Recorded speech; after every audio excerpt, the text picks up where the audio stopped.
이게 이제 주식 같은 건 이제 개개인이 하는 거라고 생각을 한다면 무역업 하신 분들은 지금 다 파산이래요. 제가 방법이 없다고 하더라고요. 방법이 없다고 네, 아예 그러더라고요. 없대요. 팔면 팔수록 적자를 본다고 그렇다고 안 네, 팔 수도 없고 네, 맞아요. 아, 그 얘기 들을 때 참 막막하더라고요. 이제 저 같은 경우는 우리 약간 조금 환율 때문에 우리 덕을 본 케이스이기도 해요. 이게 이제 유튜브 방송이다 네. 보니까 구글에서 돈이 들어올 때 달러로 들어오거든요. 네, 그래서 분명히 21일 날 정산이 되는데 네, 월말에 정산이 되는데 네, 그때 정산했던 금액이 한 어. 20일쯤에 들어오거든요. 네. 그 사이에 액수가 불어 있는 거야. 아, 너무 슬픈데요. 아니, 근데 그걸 X가 불었다는데 너무 슬프네요. 근데 그걸 받아 듣는 순간에 이게 남의 이게 국민들의 피값이라는 생각이 아, 나는 그 어, 남들의 피값을 내가 이렇게 받나 싶기도 해서 조금 미안할 때가 많아요. 그러니까 그 정도로 지금 상황이 심각하다. 아, 진짜 그런 생각을 하셨잖아요. 미안해요, 사실 그 볼 때마다 좀. 마음이 착해서 그러세요. 네, 그런 누군, 것도 네. 상관 안 하는 사람들 많이 있을 텐데 이래서 장영진 TV를 많이들 함께 보시나 봅니다. 아이고, 근데 참. 네. 자, 지금 또 우리를 이렇게 가슴 아프게 하는 사건 중에 하나가 바로 이렇게 그 제주항공 추락 참사지 않습니까? 네, 이 참사라는 말을 참 우리가 왜 이렇게 자꾸 써야 되는지 모르겠어요. 29일 날 일어났었죠. 네. 처음에 저 그 영상 봤을 때, 요즘 딥페이크라는 얘기를 참 많이 해요. 계엄령 선포도 저는 솔직히 딥페이크인 줄 알았고. 저도요. 네. 네, 그 영상도 네, 무슨- 그렇게 아셨던 분들 되게 네, 많아요. 그 영상도 그냥 혼란을 가중시키기 위한 장난질이라고 생각을 네. 했어요. 처음에 봤을 때는. 너무 힘듭니다.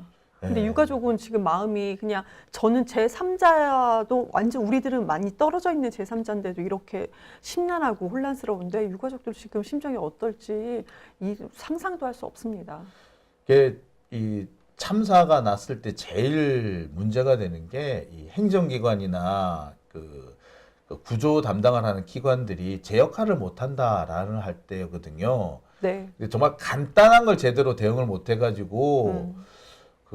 또 희생자 가족이나 또 국민들한테로 지탄을 받는 그런 경우가 많은 것 같아요. 네. 지금도 좀 그런 상황이 벌어지고 있나 보더라고요. 유가족 심정으로 되면은 정말 간단한 걸 말씀 주신 네. 것처럼 우선 간단한 것도 유가족들이 바라고 예전에는 유가족들이 막 화를 내고 그랬던 적이 있었죠, 과거에. 네. 그런데 세월호 이후부터 12.9 참사 때도 그러고요. 이번에 유가족들도 그러고 유가족을 언론이 너무 악마화하는 것을 막기 위해서 너무나도 조용히 해요. 많이 참으시고. 진짜 착한 거예요. 정말 착한 거예요. 아니 제가 그게 오직하면 그러겠습니까? 그게 순순히 그러니까 우리가 볼 때는 착하다고 볼 수가 있는데 유가족들이 그만큼 많이 당하는 모습을 봤기 때문에 그러니까 우리가 그러지 말아야 된다라고 참고 계신 꾹 거 눌러 같아요. 참는 거잖아요. 맞아요. 진짜 꾹꾹 눌러서 참고 있는 것 같아요. 그래서 그럴까요? 점점 지금 정부기관 쪽에서 이 유족들을 함부로 대한다는 생각이 들어요. 오늘 오전에 이 유족 대표가 기자들 앞에서 정말 분노를 꾹꾹 눌러가면서 정말 최대한 그 단어들 정제해가면서 이렇게 말씀하시던데 맞아요. 희생자들의 시신을 바닥에 방치하고 있다라는 얘기. 심지어 정부 관료는 거짓말만 하더라. 맞아요. 이 얘기를 오늘 하셨어요. 음. 얼마나 속이 탔으면 이렇게 하셨을까 생각이 들거든요. 그러니까 어제 하셨어요. 어제 하셨고 오늘이 이제 31일이죠. 네. 그러니까 우리가 사고가 난 거는 29일 날. 네. 원래는 이제 한국에 9시 한 3분 정도에 도착하기로 되어 그러니까 8시 반 정도에 도착하기로 되어 있었던 건데 사고가 났고 이 사고 영상이 퍼지는 것이 이제 9시 한 3분 정도 이 정도에 퍼졌었어요. 유가족들이 이제 다 모이고 막 그랬었겠죠. 그래서 이제 30일 날 유가족 협의회 이제 대표분께서 그러니까 그때 이제 마이크를 잡고 발표를 하셨던 거예요. 유가족이 첫 번째 바랬던 것은 그거였어요. 안치용, 그러니까 시신들, 희생자분들 안치용 컨테이너, 냉동 컨테이너를 설치해달라였고 정부에서 설치했다, 거의 했다라는 식으로 얘기를 했어요. 그런데 어제 다 거짓말이다. 설치하지 않았다. 거짓말이다. 그러니까 언론 플레이를 먼저 한 거예요, 정부에서는. 제가 딱 그 얘기를 듣는 순간 딱 떠올랐던 게 뭐냐면 세월호 참사 때 현장에서는 조명이 없어가지고 사실 구조 활동을 중단을 하고 있었는데 팽목항에서만 이렇게 조명탄을 쏘아가지고 엄청나게 대규모 작전을 한 것처럼 아, 맞아, 그래놓고 맞아. 언론 보도는 지상 최대 작전이라는 둥 이런 보도를 했었잖아요. 지금 그런 상황이 또 벌어지고 있는 겁니다. 이게 네. 그러니까 어제 아니 솔직히 냉동 컨테이너가 이게 어려운 게 아니잖아요. 솔직히 이게 뭐 어렵냐고. 네. 그런데 더 못된 거는 사고가 날 오전에 났다고 했잖아요. 네. 그걸 빨리 수습하면 30일 날 충분히 할 수가 있었습니다. 그런데 30일 날까지 하지 않았어요. 하지 않고 유가족 이제 분들이 얘기하기가 희생자들이 유해가 바닥에서 지금 방치되고 부패하고 있다. 유가족이 직접 자기 가족의 관련된 거를 그렇게 얘기를 하고 있었거든요. 그래서 언론도 그렇고 정치인과 언론 쪽에서 도와달라 이렇게 얘기를 했어요. 그래서 컨테이너 박스가 벌써 이틀이나 지나서 오늘 새벽에 설치 완료했다라는 것이 이제 오늘 새벽에 나온 오늘 거죠. 새벽에 나온 거예요. 네. 아니 그러면은 어제 유가족 그렇게 얘기하기 전에 왜 그렇지, 못합니까? 왜 못하냐고. 왜냐하면 이게 그렇게 많지가 않아요. 컨테이너 박스도 11개입니다. 110대가 아니에요. 11개예요. 근데 그거를 유가족 협의회에서 그거를 얘기를 하고 나서 유가족들이 차분하게 목소리를 하나로 모아서 얘기하고 나니까 이틀이나 지나서 이걸 설치를 했습니다. 그러니까 유족들이 방방 뜨고 난리를 치면은 했는지도 몰라요. 그러니까 진짜 옛날에는 그 유족 대표들이 그 공무원들 정말 마음 말을 안 들으면 멱살 잡고 끌고 다니고 그랬거든요. 그러니까 그렇게 한두 번 하면은 아마 당장 해결됐을지 몰라요. 근데 우리 세월호 때 경험을 해봤잖아요. 그러면은 유가족을 악마화시킵니다. 그러니까 또 시체 장사한다 이런 식으로 얘기할 거 아니에요. 너무 그 있을 수가 없는 일이죠. 그게 그 기사를 쓰는 기자들도 지식구였어 봐요. 어떻게 그런 기사를 씁니까? 그 현장 참사 현장을 가보면 절대로 그런 얘기를 못 합니다. 사실 뭐 지금 뭐 제가 드리는 말씀입니다만 제가 그 김해에서 왜 그 중국 민항기 참사가 났었잖아요. 네. 그 중국 민항기 참사 났을 때 제가 그 현장에 그 구조팀으로 투입됐었어요. 네. 제가 이제 좀 됐네요. 벌써 좀 됐죠. 네. 그러니까 이제 그 구조팀으로 투입됐던 기억이 너무나 생생합니다. 그래서 그 상황들을 기억을 해보면 대충 어느 정도 이해가 되는 측면도 있기는 해요. 근데 참 할 수 있는 것도 안 하기도 하고 또 정말 제일 짜증나는 게 이럴 때 자기 자존심 세우는 거 있잖아요. 나를 제끼고 일을 해? 그럼 나는 여기서 도와줄 수 없지. 뭐 이런 식으로 하는 경우. 그런 경우 되게 많아요. 공무원들. 말도 안 되는, 저 인간도 아니네요. 정말 제가 많이 봤어요. 참. 제가 저기 현장에서 이렇게 지원 나가가지고 제일 많이 봤던 게 그런 장면이었어요. 나를 제끼고 지금 이게 인처리가 되고 있는 거야? 그럼 나 협조 못하지. 이러면서 도장을 찍어야 되는데 도장을 안 찍어준다거나 잠시만 이러고 어딘가 나가. 그럼 안 돌아와. 그 사람 찾으러 다니고 생 난리가 나는 거예요. 뭐 그런 경우가. 지금 제가 볼 때 지금 무안에서 이런 일이 벌어지고 있지 않을까. 도대체 누가 그렇게 어깃장을 놓는지는 뭐 봐야 되겠습니다만 그런 일들이 벌어지고 있지 않을까라는 생각 참 많이 해요. 생각만 해도 끔찍합니다. 아찔하죠? 근데 아찔한 게 사실 그게 지금도 계속 벌어지고 있다고 봐야 됩니다. 그 비슷한 상황을 또 원대로 봤냐. 천안함 때도 봤어요. 제가 천안함 때 현장 취재를 나갔었잖아요. 그러니까 네. 우리 순직한 우리 병사들, 군인들 시신을 마지막에 이렇게 이송을 하잖아요. 근데 시신이 참 이런 말씀드려 죄송한데 이게 이제 사고와 관련되면은 시신의 상태를 좀 말씀을 안 드릴 수가 없기 때문에 이제 물 속에 오래 있다가 이제 건져냈잖아요. 그러면 이제 이분을 이제 모시고 오는데 시신에서 물이 뚝뚝뚝뚝뚝 떨어져요. 근데 이제 문제는 이 시신에서 떨어지는 이거를 그냥 두면 안 돼요. 네. 공중위생상 절대 그냥 두면 안 돼요. 반드시 치워야 돼요. 그게 아니라 계속 소독약을 계속 뿌려야 돼요. 근데 이 소독약 뿌리는데 조심해서 나름대로 주변을 신경 써서 안 뿌리면요 되게 불쾌해 보여요. 내 새끼 몸에서 나온 건데 저게 더럽다고 니들 그렇게 하니? 그 정말 조심해야 되거든요. 이게 정말 근데 하지 말라는 게 아니라 조금을 조심해야 돼. 예의를 다하면은 그런 일이 안 생기는데 그렇게 다 못한단 말이에요. 그런 사람들이 있어요. 근데 그 한 가지 근데 그때도 소독약을 제때 공급해주면 그런 일이 안 생겼을 거예요. 근데 갑자기 공급해주니까 그 공급 담당을 하는 군수장교가 도장을 안 찍고 도망간 거예요. 뭐가 삐졌는지. 아이고 그런 경우가 그래서 갑자기 그 군수장 아이고. 어떻게 해가지고 그 소독약을 보급을 해서 가져왔는데 급하게 하니까 네. 얼마나 시끄럽고 소란스럽겠어. 그러니까 유족들이 너무 상처를 입은 거예요. 거기에 또 난리가 또 나는 거예요. 아이고 그런 일이 지금 벌어지고 있지 않나 저는 상당히 걱정이 돼요.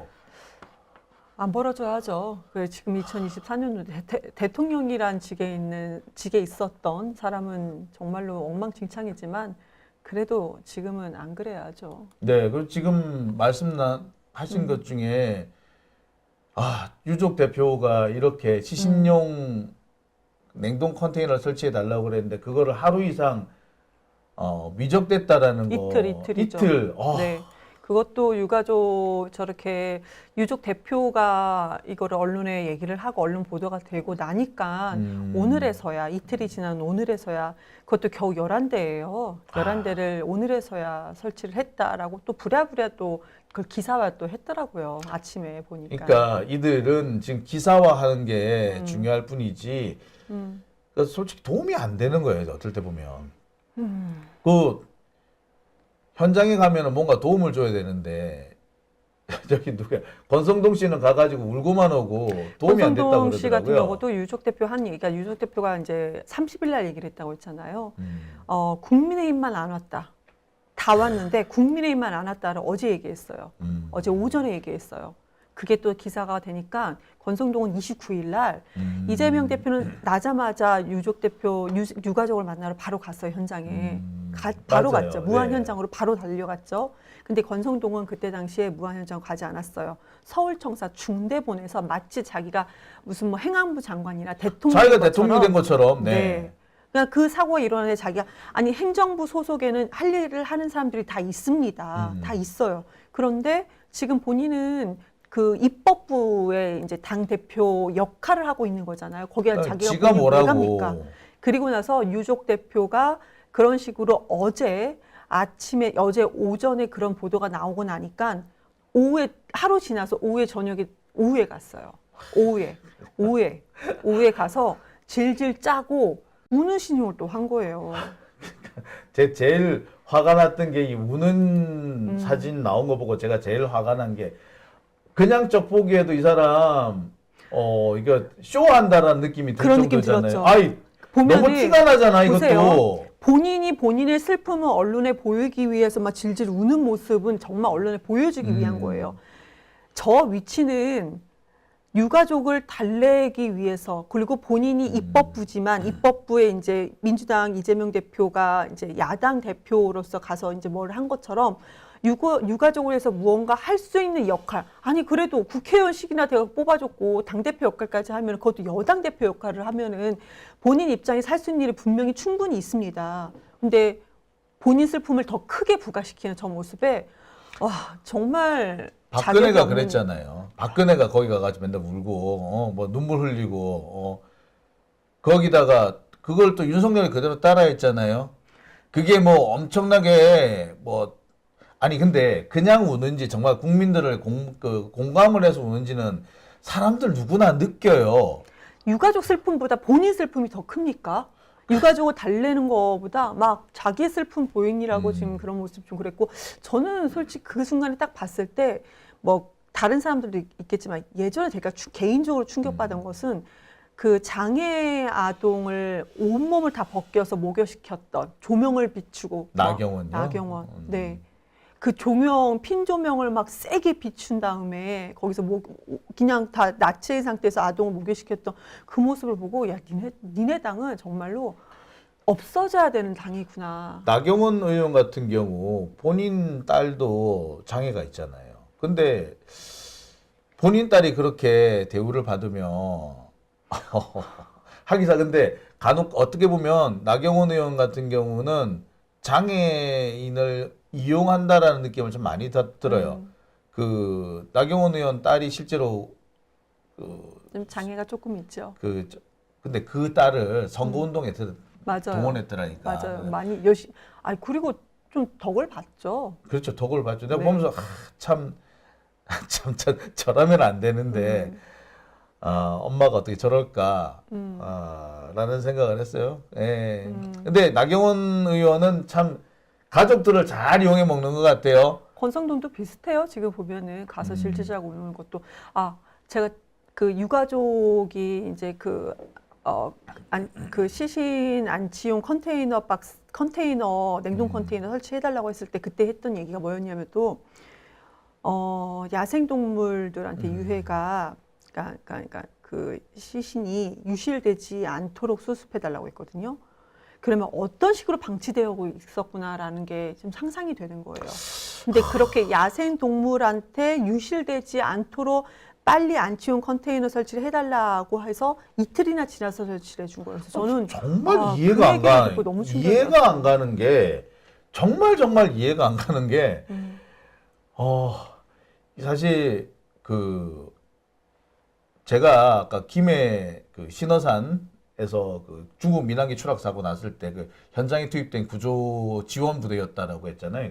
당시 제가 공병부대에서 근무를 하고 있었거든요. 공병부대 전문 장교였어요. 그래가지고 그때 그 우리 부대가 가가지고 그 시신을 구조하거나 발견하는 이 역할도 했지만 그 이튿날부터 뭘 했냐면 그 시신을 안치할 수 있는 장소를 확보하는 거였어요. 그래서 제일 먼저 한 게 일단 컨테이너 박스였어요. 네. 컨테이너 박스였는데 당장 그 냉동 시설을 할 수가 없으니까 일단 에어컨이라도 붙여가지고 하라는 거였고 그거 하루 만에 다 끝냈어요. 그거 별로 안 어려워요. 그 전기만 있으면 가능하다 그랬어요. 제가 그때도 그 회의할 때 우리 그 행보관이 몇 대가 필요하고 뭐가 필요하고 당장 냉동 컨테이너가 필요한데 냉동 컨테이너가 수배가 안 되면은 에어컨이라도 틀어야 한다. 그러면은 일단 시신의 부패를 막을 수 있다. 그때가 여름 때였기 때문에 그렇게 했었던 기억이 나거든요. 그러니까 정 안 되면 냉동까지가 어려우면 일단 임시로라도 그 냉동 그 에어컨이라도 네. 저온으로 유지할 수 있는 정도의 컨테이너라도 확보를 했으면 이렇게까지 난리는 안 났을 거예요. 근데 그런 상황인데 권성동이라는 인간은 와가지고 울기나 질질 울고. 그리고 그렇게 시신들이 야생동물에 유시될까 유가족은 걱정하고 있는 사이에 본인은 서울 중대본으로 가서 대통령 행세를 했던 거죠. 그러니까 권성동이라는 사람은요, 솔직히 말하자면은 행정 능력이 없는 사람이에요. 어디 가서 뻐기고 가오 잡는 능력이 있어도 내가 지금도 권성동 하면 기억나는 장면이 하나 있습니다. 이 사람이 법사위원장으로 처음 올 때예요. 네. 원래 그 법사위원장을 그 사람이 하면 안 되는 순서였는데 네네. 민주당에서 법사위원장을 해야 되는데 바득바득 우겨서 권성동이 지금 법사위원장을 뺏어갈 때였어요. 네. 그 대검찰청을 들어오는데 검사들과 국회의원들을 양쪽에 나란히 달고 와 이렇게 마치 임금처럼 이렇게 들어오더라고요. 저랑 정면으로 마주쳤어요. 네. 기분 나쁘더라고. 그렇게 뻥이 오가는데 너무 기분 나쁘더라고. 길을 안 비껴줬어. 나도 참 그렇지. 네, 독특하세요. 아니 근데 네. 어울리세요. 그렇게 했을 것 같아요. 네. 네. 그래서 이제 그렇게 날 빤히 쳐다보더라고요. 솔직히 민망해가지고 아이고 제 중대 후배입니다 이랬었거든요. 근데 하여튼 그때도 보면은 이렇게 뻐기는 거에는 잘 해도 그 실질적으로 뭔가 솔루션을 내놓지 못하는 것이 참 이재명 대표는 이번에 가가지고 나름 있는 데를 그 솔루션을 어느 정도 제시를 했더라고요. 그렇죠. 정말 행정가답죠. 그러니까 특별하게 눈에 띄는 정말 기발한 걸 내는 게 아니라 기존에 있는 자원들을 가장 효율적으로 가장 빠르게 효율적으로 해서 일단 당장의 급한 불편함을 해소할 수 있는 맞아요. 그게 필요한 거거든요, 사실은. 근데 가가지고 질질 짜기나 하고 가서 뭔가를 해결을 해줘야 될 거 아니야. 사진 찍으려고 간 거죠. 사진 찍으려고. 그러니까 윤석열도 똑같아요. 그러니까 유가족들이 국민의힘만 안 왔다 하니까 다음 날에 막 그날 오후에 부랴부랴 내려가서 사진 찍고 온 거죠. 아휴, 그래 뭐 그나마 거기 가서 뭐 이렇게 하면 되는데 뭐 일이라도 제대로 하고 뭐 하면 되는데 문제는 일 자신들이 못하는 건데 자꾸 남 탓을 하더라고요. 심지어 자꾸 대행의 대행이라서 그러니까 중앙일보에서 그랬어요. 총리도, 장관도, 경찰청장도 재난 컨트롤타워 대행의 대행이다. 그런 식으로 이제 그걸 제목으로 해서 내놨어요. 지금 안 되고 늦어지는 것이 조금 한 이틀 정도 늦어졌잖아. 이것이 총리도, 장관도, 경찰청장도 대행의 대행이기 때문에 안 된다. 이걸 중앙일보답게 그렇게 언론 보도를 했더라고요. 아니 솔직히 말해서 대행이 아니라 그 정식이 다 있었던 그럼요. 이태원 참사 때 윤석열이 제대로 했어, 한덕수가 제대로 했어, 이상민이 제대로 했어요. 당시 이상민 같은 경우에 일 제대로 못했다고 탄핵당했어요. 헌법재판소에서 이상민 탄핵을 기각하면서 뭐라고 했냐면 무능은 탄핵 사유가 안 된다. 죄송합니다. 했어요. 무능했다. 무능한 것까지 인정했어. 그런데 무능은 탄핵 사유가 아닙니다라고 했다고. 그럼요. 솔직히 나는 그 얘기를 들으면 부끄러워서 도망갔을 것 같아. 아니 무능은 탄핵 사유가 안 됩니다라. 그래서 탄핵 못 시키겠습니다라고 나왔으면 무능했다는 얘기잖아. 그러면 이제 나 혀 깨물고 죽었을 것 같아. 부끄러워서 죽었을 것 같아. 그런데 이 이상민이라는 사람 뻔뻔스럽게 살아남아가지고 이번에 쿠데타까지 가담을 하지 않았습니까? 네, 그러면 그래놓고서는 무슨 뭐 대행이라서 뭐 일을 못한다고 또라이 놈들 아니야. 아니 지금 저 기사 내용을 안에 이렇게 들어가서 보잖아요. 그럼 최상목 대통령 권한대행이 있고 회의 주재가 이제 그 사람이고 그리고 이제 본부장이라는 사람이 이제 한덕수 국무총리가 해야 되는데 또 최상목 국무총리 직무대행이 그 자리를 하고 있는 겁니다. 아 그리고 이제 그 뭐 2차장은 행정안전부 직무대행이 그 자리를 하고 있어요. 직무대행이 경찰 업무를 하는 것도 이호영 경찰청장 직무대행이 하고 있습니다. 자 보세요. 윤석열, 한덕수, 이상민 그리고 윤희근 경찰청장 이 네 사람이 보면 탄핵 당한 건 맞습니다. 근데 이 네 사람이 다 역적들이잖아. 계엄이에요. 역적들이 반란군이잖아요. 그렇죠. 내란의 범죄자들입니다. 그래서 탄핵을 한 건데 마치 지금 말하는 것은 대행의 대행이다. 이건 법적 용어도 아니지만 그런 얘기를 하는 것은 계엄 선포, 내란 때문에 이 사람들이 탄핵된 것이 아니고 민주당의 마치 탄핵 소추가 잘못된 것 마냥 언론에서 지금 얘기를 하고 있는 거예요. 그러니까 이런 식으로 기사 쓴 놈들 다 찾아내가지고 얘들은 내란 동조범이에요. 내란을 옹호 찬양한 자들이기 때문에 얘들 다 처벌해야 돼요. 이거는 누가 보더라도 내란을 옹호 찬양한 자입니다. 아니 그러니까 내란을 일으켜가지고 탄핵된 거고 쫓겨난 건 아니 그럼 내란을 일으킨 역적놈들은 그냥 그대로 내비둬? 내란 일으킨 역적놈들 있어봤자 걸기적거리면 돼요. 솔직히 윤석열 이태원 참사 때 뭐 했어요? 걸기적거리기만 했잖아. 한덕수 걸기적거리만 했고요. 이상민 무능했다고 헌법재판소에서 결론을 내려줬는데 걔네들이 있으면 뭐 할 거야? 지금 이태원 참사 때 행안부 장관이 1차장이고 복지부 장관이 2차장이었어요. 역할을 그렇게 했습니다. 근데 지금 무한 공항 참사는 1차장 역할을 하는 것이 이제 국토교통부 장관이 1차장이에요. 그러니까 12구 이태원 참사 때 이상민 장관이 하는 역할을 지금 국토부 장관이 하고 있는 건데 지금 있습니다. 그리고 2차장이 행정안전부 장관 대행인 거예요. 근데 할 역할이 전부 다 있음에도 불구하고 탄핵 소추가 마치 잘못돼서 이런 식으로 뭔가 행정이 잘 돌아가지 않는다라는 것은 보수 언론과 이상한 일부 언론들이 그걸 계속 마치 내란은 쏙 빼고 이걸 정치적으로 이용하는 거죠. 내란은 쏙 빼고 그러니까 내란을 옹호 찬양하려는 자들이 참사를 악용을 하고 있는 거죠. 그리고 솔직히 말해서 윤석열이 있어봤자 뭐가 도움이 됐어. 윤석열이 있으면 이번에 뭐 참사 대응이 제대로 됐을 것 같아요? 우리 12구 이태원 참사라 너무 끔찍하지만 굳이 비교를 하자면 그때보다 지금이 더 낫습니다. 차라리 나아요. 여러분 더 빠릅니다. 당시 그때 지금은 지금 180명 정도가 지금 희생이 됐는 거고 179명. 그때 159명이 희생이 됐잖아요. 그때 기억하십니까? 그 희생자들이 진짜 병원 복도 바닥에 방치가 돼 있었어요. 그 사진 보셨죠? 아니 그 사진이요. 당에는 일찍 들어왔었어요. 너무 화가 나는 거. 이게 말이 되느냐. 이게 그러니까. 다 얼굴까지 다 덮어서. 아니 그 병원에 방치되는 건 그나마 나았어요.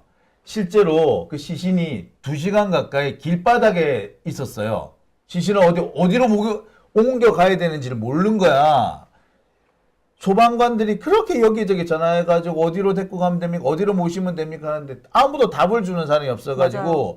그 이태원 길바닥에 도로에 시신을 쫙 나열했었다고. 그래서 제가 그 다음에 말씀드린 거예요. 그렇게 길바닥에 나열되어 있던 시신이 그럼 각 병원으로도 가면 되는데 한 곳으로 다 모아놔서 병원까지 가서도 복도에 나열되어 있다. 그게 순천향대학병원에서 네, 그 맞아요. 난리가 난 거 아니에요. 그거를 조금 일찍 해가서 그러니까 조금만 분산시키면 돼요. 그게 언제 나온 얘기냐면 사실은 삼풍백화점 붕괴 사고 때 비슷한 일이 벌어져가지고 맞아요. 그때 다시는 이런 일이 없도록 해야 된다 해서 이미 서울시에 그런 컨트롤 타워가 있었어요. 그리고 우리 대한민국은 그런 과거의 희생이 매뉴얼대로 잘 또 되어 있었어요. 그럼요. 그런데 윤석열 대통령이라는 직을 지가 갖고 나서부터 그렇게 엉망이 된 거였었죠. 아니, 그래서 그러니까 오히려 그건 반대로 생각하면 지금이 너무 오히려 차라리 그나마 차라리 빠르다. 관료들이 있기 때문에 그나마 잘 돌아가는 거예요. 관료들만 있기 때문에.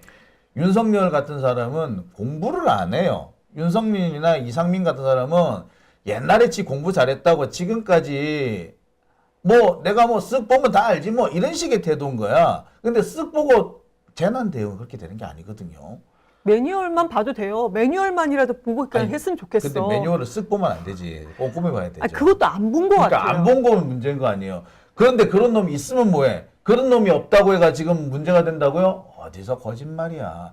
마치 이태원 참사 때 윤석열이 엄청 대응을 잘한 것처럼 이렇게 아우 씨 열받아 또 열받아. 나쁜 개새끼들. 언론이 더 나쁜 새끼들이야. 중앙일보 여러분 우리 반드시 족쳐버립시다. 이거 얘들은 인간이 아니야. 인간이 아니야. 중앙일보뿐만이 아니에요. 지금 언론에서 보면은 뭐 대행에 대행, 대대행 하면서 마치 이것이 민주당의 탄핵 소추가 잘못된 것처럼 얘기를 계속하고 있어. 그러니까 우리 법정 용어에서 대행이 대행은 없습니다. 없어요. 없어요. 아예 없는 거예요. 지금 제가 이걸 굳이 그냥 대행이에요. 그냥 굳이 대행. 가지고 왔는데 대행의 대행이라고 얘기했던 것이 동아일보, 중앙일보, 한국일보, 매일경제 이런 식으로 참 예. 네, 그리고- 주옥 같네요, 진짜. 네. 그리고 이제 뉴스원도 그랬어요. 뉴스원도 컨트롤 타워 부재소 대형 참사 최대대행 이런 식으로 나오고 있어요. 매일경제도 대행이 또 대행이라고 하고 JTBC도 지금 잘하고 있는데 JTBC도 대행이 대행이라는 표현을 또 썼어요. 그게 미친 놈들이에요. 정말 아니 그거는 서울경제도 대행이 대행이라는 표현을 또 썼고요. 이제 제가 언젠가 그런 얘기한 적이 있어요. 우리나라에서 대행의 대행은 없어요. 없습니다. 차순위 대행은 있을 수 있어요. 1순위, 2순위, 3순위 있을 수 있어요. 아니 그거는 근데 우리 공식적으로 쓰는 것은 대통령 대행이에요. 그냥 대행이에요. 네, 그러니까 제가 그래서 오죽했으면 제가 무슨 얘기를 했느냐. 자, 이경이 저 올림픽 나와서 금메달을 땄어. 내가 은메달을 땄어. 근데 어쩌어쩌 해가지고 금메달이 박탈된 거야. 그러면 은메달인 내가 금메달이 돼요. 그럼 내가 금메달 대행이야? 그냥 금메달이에요. 그렇죠. 예. 비유 참 좋네요. 자, 그 다음에 대학 시험에서 합격자가 나와요. 근데 합격자가 이제 보통 이제 뭐 이유가 있어가지고 뭐 못 나온다든지 뭐 합격자가 뭐 취소가 되든지 그런 경우 있잖아요. 그럼 차순위가 합격이 됩니다. 그럼 뭡니까? 내가 뭐 합격자 대행이야? 그냥 합격자예요. 그냥 맞아요. 차순위 합격자였던 거야.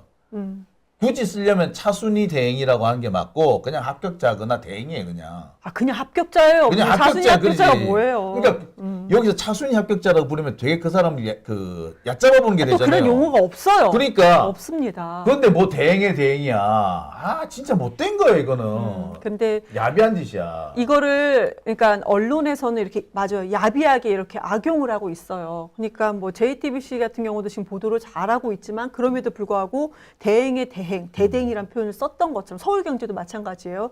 이런 식으로 썼던 것처럼 이게 정말로 이거 탄핵 그러니까 내란이나 계엄을 완전히 빼고 탄핵 소추가 마치 잘못된 것처럼 법률적으로 있지도 않은 용어 계속 씁니다. 근데 제가 오늘 충격을 받았던 것이 제 주변에 언론을 잘 모르는 사람들이 대대행 이런 표현을 쓰더라고 제 지인들도. 그러니까 그거 절대로 이거는 우리가 그들한테 세뇌당한 거다. 그러니까 만약에 대대행이라고 하잖아요. 그럼 그 사람들이 마치 권한이 없는 것처럼 일할 수 있는 능력이 없는 것처럼 받아들일 수 있다. 그러니까 윤석열이라는 사람이 저러고 있으니까 빨리 저 사람이 나와서 이걸 좀 안정을 시켜야 되는데 마치 그런 거 없는 것처럼. 그리고 이 판을 누가 만들었냐? 민주당이 탄핵 소추를 함으로써 이 판을 혼란스럽게 만들었다라는 분위기를 만들기 위한 용어다. 그래서 절대로 쓰면 안 됩니다. 그러니까 정말로 당황스러운 게 이 사태를 만든 거는 윤석열의 내란이에요.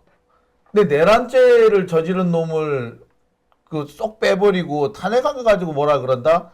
이거는 언론이 악마이기 때문에 아니 윤석열 그 괴물 같은 윤석열을 마치 엄청나게 뛰어난 인재인 것처럼 인물인 것처럼 포장해가지고 지금 윤석열을 만들어냈던 게 언론 아니 지금 윤석열 이 내란 사태에 책임을 가장 원초적인 책임은 조중동이에요. 언론이에요. 머니투데이 니들 똑같아 이 나쁜 새끼들아. 예? 헤럴드 경제 니들 각오해. 예? 진짜 자 그런 자들인데 이들 그런 자들이 또 이런 짓을 하는 거 아닙니까?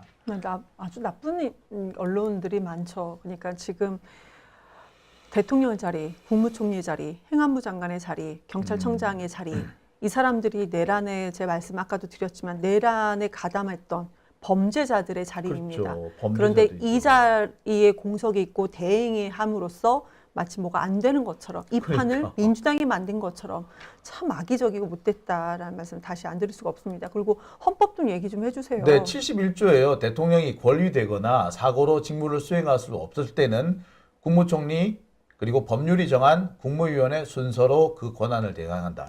그러니까요. 순서로 대행한다기 때문에 네. 다음 순서 대행은 없어요. 예, 다음 순서. 그래서 제가 차순위 대행이라고 굳이 쓴다면 그 정도 쓸 수 있을지 몰라도 대대행은 없어요. 최상모 이제 대통령 권한대행이 나와서 얘기를 했잖아요. 권한대행의 권한대행이라 내가 할 수 있는 역할이 제한적이다. 이 사람이 그런 식으로 얘기를 했어요. 처음에 나오자마자. 권한대행의 권한대행이라 그렇다. 그러니까 아니 솔직히 말하면요. 권한대행의 권한대행이라서 할 일이 없는 게 아니라 민주적 정당성이 없기 때문에 할 수 있는 게 없는 거예요. 이거를 제대로 얘기해야 되지. 대통령은 국민이 뽑은 사람이잖아요. 그리고 국무총리는 국민이 직접 뽑은 사람은 아니지만 국회의 동의를 받은 사람이잖아요. 그렇죠. 그렇기 때문에 뭔가의 권한을 가질 수가 있었는데 그 부총리, 장관은 그냥 임명된 사람이란 말이에요. 그렇기 때문에 민주적 정당성이 없기 때문에 할 수 있는 일이 없는 거예요. 이게 민주적 정당성이라는 문제를 풀어나가야 되는 거고 그 민주적 정당성을 채우기 위해서는 국민들의 지지를 받을 수 있는 일을 해야 하는 건데 지들 엄마들은 좋아 대대행이라 치고 대대행이 아무것도 진짜 못하는 줄 아세요? 아니요. 여러분 혹시 그거 보셨나요? 요새 얼마 전에 한참 유행했던 TV 중에 지정생존자인가 하는 거 있잖아요. 몰라요. TV 안 봐서. 뉴스만 봐 몰라요. 지정생존자라고 국가 대형 재난이 나가지고 그 대통령 장관이 싹 죽어버린 거야. 네. 그런데 어떤 한 사람이 살아남은 거야. 네. 그 사람은 별거 아니었는데 갑자기 그 사람이 대통령 권한대행이 된 거예요. 네. 그게 미국에서도 그 지정생존자 해가지고 그런 영화가 나왔고 그 우리나라에서 바꿔가지고 비슷하게 또 그 영화 그 드라마로 나온 게 있어요. 지지니 씨인가 뭐 그 사람이 나왔을 거예요. 네네. 예. 근데 거기서 보면은 그 지정생존자 갑자기 대통령이 된 그 사람 그 사람이 아무 권한이 없느냐? 아니에요. 그 사람이 아무 권한도 없고 할 수 있는 것도 없었지만 국민들과 함께 사태를 진심으로 헤쳐나가려고 하다 보면은 권한이 생기고 지지다가 생겨요. 최상목 니도 마찬가지다. 네가 대행의 대행이라서 할 권한이 없는 게 아니라 네가 국민의 생각과 국민의 뜻과는 따로 놀기 때문에 아무것도 못하는 거야. 알겠냐 상모가? 아니 이 사람도 이렇게 권한대행의 권한대행이다. 그래서 제한적이다 말을 하는 거 보면은 처음에 계엄 선포할 때 본인은 반대했다라고 얘기는 했지만 모르죠. 모르지. 그 뒤에 뭔 짓을 모르죠. 했는지. 한덕수도 마치 자기가 잘못이 없는 것처럼 했다가 아니 그 김용현이 얘기했었잖아요. 처음에 보고 있었다. 그런 것처럼 뭐가 나올 수 있을 수도 있다. 앞으로도 솔직히 말하면 나올 수 있을 것 같아요. 그러니까 처음에 이제 계엄 선포하기 전에 국무위원도 11명 불렀다고 했잖아요. 그 사람들은 다 관련돼 있죠. 다른 장관들을 왜 안 불렀을까? 왜 딱 그 11명만 불렀을까? 그거 다 모르죠. 아, 속상하다. 근데 이제 이 상황이 이렇게 됐는데 언론에서 이거를 이제 정치적으로 아니면은 본인들이 언론 장사 아니면 되게 악용하는 그런 사례들이 되게 많아서 참 역시 쓰레기 언론들이 여전하구나. 근데 걸릴 건 빨리 걸러야겠다 또 생각이 들어요. 네. 요 얘기는 잠시 우리 한숨 돌리고 그럴까요? 다시 말씀 나눠보도록 할게요.